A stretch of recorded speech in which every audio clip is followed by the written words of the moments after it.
ഇന്ന് Raw episode start ചെയ്തപ്പോൾ first Rhea Ripley women's champion Iyo Sky ഇവരുടെ segment ആണ് നടന്നത്. അപ്പോൾ ഈ സെഗ്മെന്റിൽ എന്താണ് സംസാരിച്ചത് എന്ന് നോക്കുന്നതിനേക്കാൾ മുൻപായിട്ട് ഇന്നത്തെ റോ എപ്പിസോഡിനെ പറ്റി പറയാം. ഇന്നത്തെ റോ എപ്പിസോഡ് അടിപൊളി ഷോ ആയിട്ടാണ് മുന്നോട്ട് പോയത്.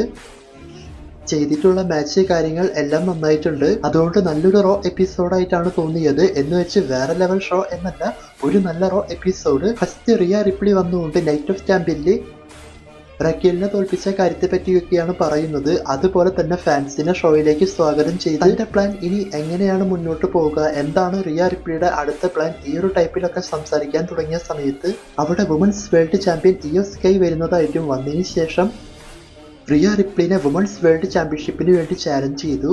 അവസാനം റിയ റിപ്ലി ആ ഒരു ചാലഞ്ച് അക്സെപ്റ്റ് ചെയ്തുകൊണ്ട് ഇവർക്ക് തമ്മിൽ എവല്യൂഷനിൽ വുമൻസ് വേൾഡ് ചാമ്പ്യൻഷിപ്പ് മാച്ചാണ് കൺഫേം ചെയ്തത്.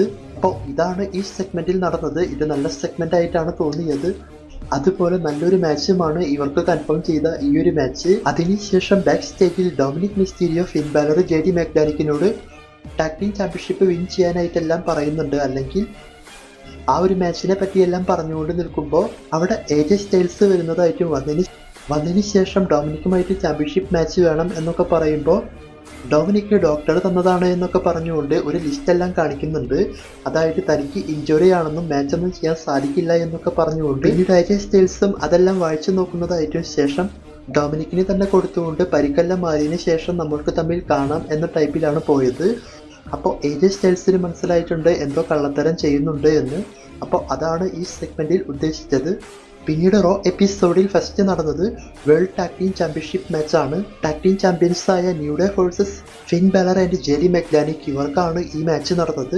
അപ്പോൾ ഈ മാച്ചിനെ പറ്റി നോക്കുമ്പോൾ നല്ല അടിപൊളി മാച്ചായിട്ടാണ് ഈ മാച്ച് മുന്നോട്ട് പോയത്. രണ്ട് ടീമിൻ്റെയും പെർഫോമൻസ് ഈ മാച്ചിൽ നന്നായിട്ടുണ്ട്. എന്നാൽ ഈ മാച്ച് മൊത്തത്തിൽ സ്കോർ ചെയ്തത് ഫിൻ ബാലറിൻ്റെ പെർഫോമൻസ് ആണ്. ഫിൻ ബാലർ അടിപൊളിയായിട്ട് ഈ മാച്ച് മുന്നോട്ട് കൊണ്ടുപോയിട്ടുണ്ട്. അതായത് ന്യൂ ഡേ ടീം അവസാനത്തിൽ ഫിൻ ബാലറിന് അവരുടെ ഡബിൾ ഫിനിഷർ കൊടുത്ത സമയത്ത് ഈ മാച്ച് അവസാനിച്ചു എന്നാണ് വിചാരിച്ചത്. എന്നാൽ ഫിൻ ബാലർ അതെല്ലാം കിക്ക് ഔട്ട് ചെയ്ത് മാച്ച് മുന്നോട്ട് കൊണ്ടുപോയത് നന്നായിട്ടുണ്ടായിരുന്നു. മാച്ചിന്റെ അവസാനത്തിൽ കോഫി കിസ്റ്റനെ റിങ്ങിൽ പുറത്ത് വെച്ച് ഫിൻ ബാലർ അറ്റാക്ക് ചെയ്തതിന് ശേഷം സേവിയർ വൂഡ്സിനെ JD മെക്ഡാനിക്ക് റിങ്ങിൽ വെച്ച് അറ്റാക്ക് ചെയ്തതിനു ശേഷം മൂൺസോൾട്ട് കൊടുത്ത് ഫിൻ ബാലറിന്റെ കൂപ്പ് ഡി ഗ്രേസ് ഫിനിഷറും ചെയ്യിപ്പിച്ച് ഈ മാച്ചിൽ JD മെക്ഡാനിക്ക് ആൻഡ് ഫിൻ ബാലർ ഇവരാണ് ന്യൂ ടാഗ് ടീം ചാമ്പ്യൻസ് ആയത്. അപ്പോൾ ജഡ്ജ്മെന്റുടെ ടീം ചാമ്പ്യൻഷിപ്പ് വിൻ ചെയ്യണം എന്ന് നമ്മൾ മനസ്സിൽ ആഗ്രഹിച്ച് കണ്ട മാച്ച് ഇതായിരിക്കും. അതായത് മാച്ചിന്റെ സ്റ്റാർട്ടിങ് മുതൽ അവസാനം വരേക്കും ഫിൻ ബാലർ ടീം വിൻ ചെയ്യണം എന്നായിരിക്കും നമ്മളിൽ ഭൂരിഭാഗം പേരും വിചാരിച്ചിട്ടുണ്ടാവുക. ഞാനും അങ്ങനെ തന്നെയാണ് വിചാരിച്ചത്. എന്നിട്ട് ഇവർ ജയിച്ചപ്പോൾ ഭയങ്കര സന്തോഷം തോന്നി. അപ്പോൾ എന്തായാലും ഇത് നല്ല തീരുമാനമായിട്ടാണ് തോന്നിയത്. ന്യൂ ഡേ ടീമിന്റെ കയ്യിൽ ഒട്ടും ചേരുന്നില്ല ടാഗ് ടീം ചാമ്പ്യൻഷിപ്പ് ഇപ്പോൾ. പിന്നീട് ബാക്ക് സ്റ്റേജിൽ ലൈറ വൾക്കിരിയ, ബെയ്ലി ഇവർ ഭയങ്കരമായും തർക്കമുണ്ടാക്കുന്നതായിട്ട് ഒരു സെഗ്മെന്റ് കാണിച്ചു. അതായത് നീ കാരണമാണ് എനിക്ക് ചാമ്പ്യൻഷിപ്പ് വിൻ ചെയ്യാൻ സാധിക്കാതെ പോയത്, ബെക്കി ലിഞ്ചുമായിട്ടുള്ള മാച്ചിൽ ഇതെല്ലാം ബെയ്ലി പറയുന്നുണ്ട്. അങ്ങനെ ഇവർ തർക്കിച്ച് മുന്നോട്ട് പോകുമ്പോൾ ആഡം പിയേഴ്സോടോ എന്ന് പറയുന്നത് നിങ്ങൾക്ക് തമ്മിൽ ഇന്നൊരു മാച്ച് വയ്ക്കാം, ആ മാച്ചിൽ വിൻ ചെയ്യുന്നവർക്ക് ബെക്കി ലിഞ്ചിന്റെ കൂടെ IC ചാമ്പ്യൻഷിപ്പ് മാച്ച് കിട്ടും എന്നാണ് പറഞ്ഞത്. അതായത് IC ചാമ്പ്യൻഷിപ്പിനുള്ള നമ്പർ 1 കണ്ടൻഡർ മാച്ച്.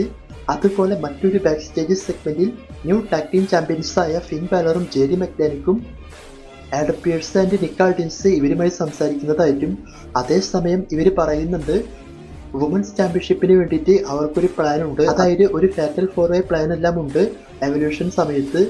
അപ്പോൾ ആ ഒരു പ്ലാനിൽ സ്മാക്ക് ഡൗണിലെ റെസ്ലേഴ്സും റോയുടെ റെസ്ലേഴ്സും NXTയിലത്തെ റെസ്ലേഴ്സും ഉണ്ടാകുമെന്നൊക്കെയാണ് ഇവർ പറഞ്ഞത്. അതുകൊണ്ട് ഫിൻ ബാലറിന്റെ ടീമിലുള്ള റക്കിലിന് ഒരു ടാഗ് ടീം പാർട്ട്ണറെ കണ്ടുപിടിക്കാനായിട്ട്, അല്ലെങ്കിൽ ചാമ്പ്യൻഷിപ്പ് അവരുടെ കയ്യിൽ നിൽക്കില്ല ഈ ഒരു ടൈപ്പിലൊക്കെ. പിന്നീട് ഫിൻ ബാലർ ടീം ഒരു പാർട്ട്ണറെ എല്ലാം കണ്ടുപിടിച്ചു, അതായത് റോക്സാൻ പെരസ്. അപ്പോൾ റക്കിലിന് ആദ്യം ഇത് ഇഷ്ടപ്പെട്ടില്ല എങ്കിലും വേറെ വഴിയില്ലാത്തതുകൊണ്ട് ഇവർ ടീം ആവുന്നത് പോലെ കാണിച്ചിരുന്നു. മെയിനായിട്ടും ഫിൻ ബാലർ പറയുന്നുണ്ട് റോക്സാൻ പെരസ് ഇനി മുതൽ ജഡ്ജ്മെന്റുടെ ടീമിലെ ഒരു മെമ്പറാണ് എന്ന്. ഇതെല്ലാം മറ്റൊരു സെഗ്മെന്റിലാണ് നടന്നത്, ഇവിടെ പറഞ്ഞു എന്ന് മാത്രം. പിന്നീട് റുസേവ് വേഴ്സസ് ഷെയ്മസ് ഇവർക്ക് തമ്മിലുള്ള സിംഗിൾസ് മാച്ച്. അപ്പോൾ ഈ മാച്ച് ഒരു സ്പെഷ്യൽസിൽ വെക്കുമെന്നാണ് വിചാരിച്ചത്. എന്നാൽ റോ എപ്പിസോഡിലാണ് ഈ മാച്ച് വെച്ചത്. ഈ മാച്ച് മൊത്തത്തിൽ അടിപൊളിയായിട്ടാണ് മുന്നോട്ട് പോയത്.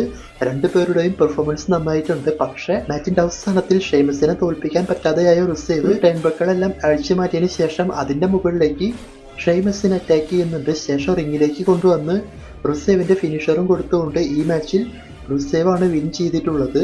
അതായത് ക്ലീൻ ആയിട്ടുള്ള ഒരു റിസൾട്ട് എന്ന് പറയാൻ സാധിക്കില്ല. അതുകൊണ്ട് ഇവർക്ക് തമ്മിലുള്ള മാച്ച് കണ്ടിന്യൂ ചെയ്യാൻ ചാൻസ് ഉണ്ട്. നോക്കാം ഇനി കണ്ടിന്യൂ ചെയ്യുമ്പോഴെങ്കിലും മെയിൻ ഷോയിൽ കൊണ്ടുവെക്കുമോ എന്ന്. ഇതുപോലെയുള്ള മാച്ചൊക്കെ മെയിൻ ഷോയിലാണ് വരേണ്ടത്. പിന്നീട് വീണ്ടും നിക്ക് ആർഡിൻസും ആഡം പിയേഴ്സും ബാക്ക് സ്റ്റേജിൽ ഒരു മാച്ച് കൺഫേം ചെയ്തു. അതായത് എവല്യൂഷൻ പേപ്പറിൽ ഒരു ബാറ്റൽ റോയൽ മാച്ച് വുമൻസിന് നടക്കുമെന്ന്. ആ മാച്ചിൽ വിൻ ചെയ്യുന്നവർക്ക് വേൾഡ് ചാമ്പ്യൻഷിപ്പിനുള്ള അവസരം ക്ലാഷ് ഇൻ പാരീസ് ആ ഒരു സ്പെഷ്യൽസിൽ കിട്ടുമെന്നാണ് പറഞ്ഞിട്ടുള്ളത്. അതുപോലെ സനി സൈൻ്റെ ബാക്ക് സ്റ്റേജ് ഇന്റർവ്യൂ എടുക്കാൻ നോക്കിയ സമയത്ത് കെരിൻ ക്രൂസ് വന്നുകൊണ്ട് സനി സൈനെ വീണ്ടും ഭയങ്കരമായി അറ്റാക്ക് ചെയ്തു. ഒരു പൈപ്പെല്ലാം വെച്ച് സനി സൈനെ അറ്റാക്ക് ചെയ്ത ശേഷം എല്ലാവരും ഒന്ന് പിടിച്ചു മാറ്റുന്നതായിട്ടാണ് കാണിച്ചിട്ടുള്ളത്. അതിനുശേഷം വേൾഡ് ചാമ്പ്യൻ ഗുന്തറിന്റെ സെഗ്മെന്റ്. അപ്പോൾ ഈ സെഗ്മെന്റിൽ ഗുന്തർ പറയുന്നത് സാറ്റർഡേ നൈറ്റ് മെയിൻ ഇവന്റിൽ നടക്കാൻ പോകുന്ന ഗോൾബർഗുമായിട്ടുള്ള ചാമ്പ്യൻഷിപ്പ് മാച്ചിനെ പറ്റിയാണ്. അതായത് ഗോൾബർഗ് WWE തോൽക്കാതെ മുന്നോട്ടൊക്കെ പോയിട്ടുണ്ടാകാം, ആർക്കും തോൽപ്പിക്കാൻ പറ്റാത്ത റെസ്ലർ ആയിരിക്കാം. എന്നാൽ അതെല്ലാം പഴങ്കഥകളാണ്. ഇപ്പോൾ ഗോൾബർഗിനെ കൊണ്ടൊന്നും അങ്ങനെ പറ്റില്ല എന്നും ഗന്ധറാണ് സ്റ്റിൽ ചാമ്പ്യൻ ആവാൻ പോകുന്നത് എന്നും അതുപോലെ 3 മിനിറ്റ് കൊണ്ട് ഗോൾബർഗിനെ മാച്ചിൽ തോൽപ്പിക്കും, ഈ ഒരു ടൈപ്പിലൊക്കെയാണ് പറഞ്ഞിട്ടുള്ളത്. അങ്ങനെ ഗോൾബർഗിനെ തോൽപ്പിച്ചതിന് ശേഷം എൻ്റെ കൂടെ ആരാണ് ചാമ്പ്യൻഷിപ്പ് മാച്ച് ചെയ്യാൻ വരുന്നത് എന്നൊക്കെ ഗന്ധർ ചോദിച്ചു നിൽക്കുന്ന സമയത്താണ് സെത്ത് റോളൻസിന്റെ തീം മ്യൂസിക് പ്ലേ ആയത്. സെത്ത് റോളൻസ് അവിടെ വന്നതിന് ശേഷം ഗന്ധറിനോട് പറയുന്നുണ്ട്, നീ അടുത്ത ചാലഞ്ചറിനെയാണ് നോക്കുന്നത്, ഞാൻ അടുത്ത ചാമ്പ്യൻ ആരാണ് അതാണ് ഞാൻ നോക്കുന്നത്. എൻ്റെ കയ്യിൽ മണി ഇൻ ദി ബാങ്ക് ഉണ്ട്, അപ്പം അതുകൊണ്ട് തന്നെ ഞാനാണ് ചാമ്പ്യൻ ആവാൻ പോകുന്നത്. സാറ്റർഡേ നൈറ്റ് മെയിൻ ഇവന്റിൽ നീ എന്തായാലും ഗോൾബർഗിനെ തോൽപ്പിക്കും. നീ സെലിബ്രേറ്റ് ചെയ്ത് നിൽക്കുന്ന സമയത്ത് ഞാൻ വന്ന് money in the bank cash in ചെയ്യും. ഞാൻ നൈറ്റ് ഓഫ് ചാമ്പ്യനിൽ തന്നെ ജോൺസിനെതിരെ ക്യാഷ് ഇൻ ചെയ്തതാണ്, പക്ഷേ എനിക്ക് വിൻ ചെയ്യാനായിട്ട് സാധിച്ചില്ല. അതായത് കറക്റ്റായിട്ട് ക്യാഷ് ഇൻ ചെയ്യാൻ സാധിച്ചില്ല. എന്നാൽ സാറ്റർഡേ നൈറ്റ് മെയിൻ ഇവന്റിൽ താൻ അത് ചെയ്യും എന്നാണ് സെത്ത് പറഞ്ഞത്. അപ്പോൾ ഇങ്ങനെയെല്ലാം സംസാരിച്ച് നിൽക്കുമ്പോൾ അവിടെ CM പങ്കിന്റെ തീം മ്യൂസിക് പ്ലേ ആയി. CM പങ്ക് നേരെ റിങ്ങിൽ വന്നുകൊണ്ട് സെത്ത് റോളൻസിനെ ഭയങ്കരമായും അറ്റാക്ക് ചെയ്തു. ശേഷം സെത്ത് ഒരു അവസരം കിട്ടിയപ്പോൾ എസ്കേപ്പായി പോയി. അതേസമയം റിങ്ങിൽ നിന്ന ഗന്ധറിനെ CM പങ്ക് തള്ളി താഴെ ഇടുന്നതായിട്ടും കാണിച്ചിരുന്നു. അങ്ങനെ CM പങ്ക് അവിടെ നിന്നും പോയി എസ്കേപ്പായി പോയ സെത്ത് ഫാൻസിന്റെ ഇടയിൽ നിൽക്കുമ്പോൾ അവിടെ LA നൈറ്റ് വന്നുകൊണ്ട് സെത്തിനെ അറ്റാക്ക് ചെയ്തു. ശേഷം ഇവർ ബാക്ക് സ്റ്റേജിൽ പോയി ഭയങ്കരമായി ഫൈറ്റ് ചെയ്തു. റെഫറീസും എല്ലാവരും ഒന്ന് പിടിച്ചു മാറ്റി. അതുപോലെ ഇവരുടെ മാച്ചും സാറ്റർഡേ നൈറ്റ് മെയിൻ ഇവന്റിൽ ഒഫീഷ്യലാക്കി കൺഫേം ചെയ്തു. പിന്നീട് ബെയ്ലി വേഴ്സസ് ലൈറ വാൽക്കീരിയ ഇവർക്ക് തമ്മിലുള്ള IC ചാമ്പ്യൻഷിപ്പിന്റെ നമ്പർ 1 കണ്ടൻഡർ മാച്ച്. എന്നാൽ ഈ മാച്ചിൽ ക്ലീൻ ആയിട്ടുള്ള ഒരു റിസൾട്ട് ഉണ്ടായില്ല. അതായത് മാച്ച് ഡ്രോയിലാണ് അവസാനിച്ചത്. ശേഷം ബെയ്ലിയും ലൈറ വാൽക്കീരിയയും ഭയങ്കരമായി ഫൈറ്റ് ചെയ്യുന്നുണ്ടായിരുന്നു ഫാൻസിന്റെ അവിടെയെല്ലാം പോയിക്കൊണ്ട്. പിന്നീട് അവരെയും വന്ന് പിടിച്ചു മാറ്റി. അപ്പോൾ ഇതെല്ലാം കണക്ട് ചെയ്ത് പോകുന്നത് ഒരു ട്രിപ്പിൾ ത്രെഡ് മാച്ചിലേക്കാണ്. പിന്നീട് CM പങ്ക് LA നൈറ്റുമായിട്ട് ബാക്ക് സ്റ്റേജിൽ സംസാരിച്ചു. അപ്പോൾ CM പങ്കിനോട് LA നൈറ്റ് പറയുന്നുണ്ട്, സെത്ത് റോളൻസുമായിട്ടുള്ള നിന്റെ പ്രശ്നം അവിടെ നിൽക്കട്ടെ, ഞാനുമായിട്ടുള്ള പ്രശ്നമാണ് ആദ്യം അവസാനിപ്പിക്കുന്നത്. ഞങ്ങൾക്കാണ് സാറ്റർഡേ നൈറ്റ് മെയിൻ ഇവന്റിൽ മാച്ച് വെച്ചിട്ടുള്ളത് എന്ന ടൈപ്പിലൊക്കെ. അതുപോലെ തന്നെ മറ്റൊരു ബാക്ക് സ്റ്റേജ് സെഗ്മെന്റിൽ പെൻഡ വന്നുകൊണ്ട് സാമി സൈനെ ചെക്ക് ചെയ്യുന്നുണ്ട്. അതായത് കെരിൻ ക്രോസ് പൈപ്പെല്ലാം വെച്ച് അറ്റാക്ക് ചെയ്തതുകൊണ്ട് സാമി സൈന് മാച്ചിന് വരാൻ പറ്റുമോ എന്ന ടൈപ്പിലൊക്കെ. അപ്പോൾ സാമി സൈൻ അതിനെല്ലാം ഓക്കെ ആണ് എന്നൊക്കെ പറഞ്ഞുകൊണ്ട് ആ സെഗ്മെന്റും അവസാനിച്ചു. പിന്നീട് tag team match Sami Zayn and Penta versus Bron Breakker and Bronson Reed ഇവർക്കാണ് ഈ ടാഗ് ടീം മാച്ച് നടന്നത്. അതും മെയിൻ ഇവന്റ് ആയിട്ടാണ് നടന്നത്. അപ്പോൾ ഈ മാച്ചും നല്ല മാച്ചായിരുന്നു. രണ്ട് ടീമിന്റെയും പെർഫോമൻസ് ഈ മാച്ചിൽ നന്നായിട്ടുണ്ട്. മാച്ചിന്റെ അവസാനത്തിൽ സാമി സൈനെ എല്ലാം ഫിനിഷർ ചെയ്തുകൊണ്ട് brown Breakker and Bronson read ഇവരാണ് വിൻ ചെയ്തത്.